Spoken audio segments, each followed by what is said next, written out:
తెలంగాణ రాష్ట్ర ప్రభుత్వంలో ఏ రాజకీయ పార్టీ వచ్చినా గిరిజన బంజారా సామాజిక వర్గం ఈ నాయకులు ఈ బంజారా ప్రజలు వినాలంటే అది కేవలం సెంటిమెంట్తో మాత్రమే కొడతారు.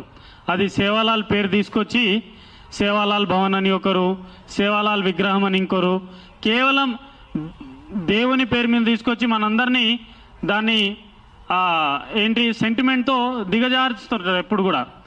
ఆ విధంగానే ఇప్పుడే మా బంజారా జాతి భీష్మ పెద్దలు గౌరవనీయులు మాజీ మంత్రివర్యులు మా గురువర్యులు అమర్ సింగ్ తిలావత్ గారికి కూడా స్వాగతం సుస్వాగతం తెలియజేస్తూ, అలాగే ఇప్పుడు ఈ కార్యక్రమం ముఖ్య ఉద్దేశం సేవాలాల్ మహారాజ్ విగ్రహాన్ని మధ్యమడుగులో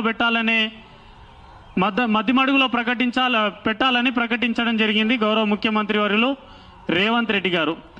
దీనికంటే ముందు ఒక్క నిమిషం